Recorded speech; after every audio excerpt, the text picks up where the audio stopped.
July 27th. This morning I woke up feeling much different about Rondell. It was just me and him now. I woke him up by piling both of our bags on his legs and laughing my ass off when he popped his head up all scared.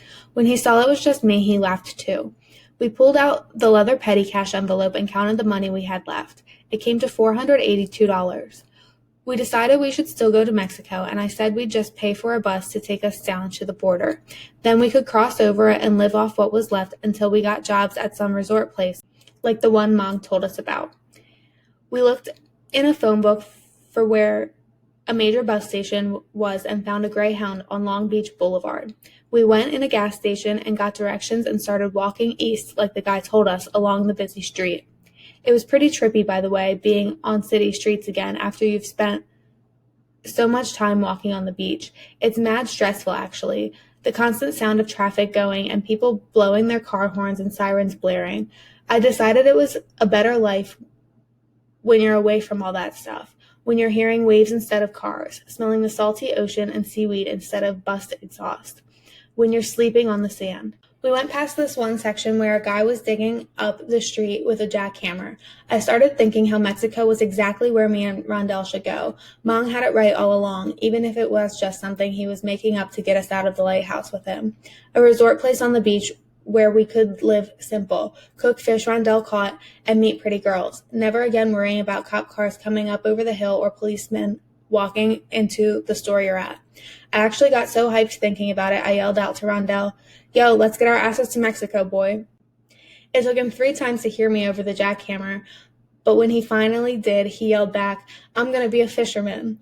Me and him slapped hands, and I could tell by the look on his face he wasn't worried about me leaving him anymore. When we finally got to the bus station, we bought tickets to San Ysidro, the last city in America before you're in Mexico.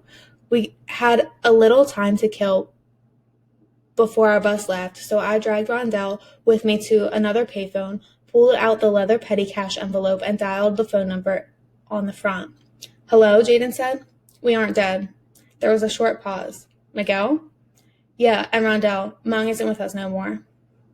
"Bro," Jaden said, "you don't know how happy I am to talk to you. Everything okay? You guys all right?" I switched the phone from one ear to the other. "I know it's pretty messed up how we took the money. Look, I'll say it outright, bro. I'm really disappointed. I really am. But right now, I just want to make sure you guys are safe and sound. We're good, but Mong isn't with us no more. He went somewhere else." Okay, but you two. To be honest, I don't even know why we left in the first place. We just did." "I think a lot of decisions are made that way, Miguel. People act on impulse. But bro, sometimes spur-of-the-moment decisions don't turn out to be so good." There was a gap of silence. I looked at Rondell and he mouthed, "What are you doing, Mexico?"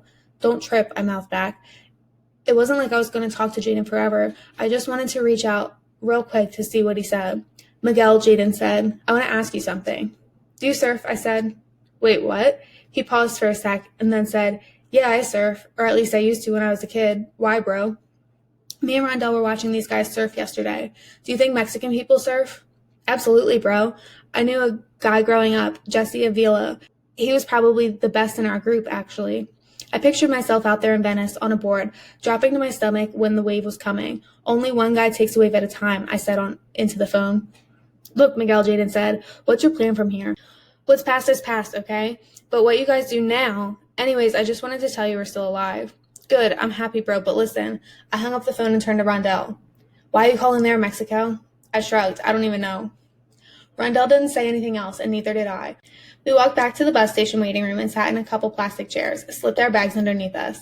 I looked around at all the other people sitting with us, wondered if any of them were going to Mexico too, if any of them were going to resorts there, not to work, but to vacation. But it didn't seem like any of them were. Then I looked up at the board, waited for information to come up about our bus to San Ysidro, the last vehicle we'd ever be on in America.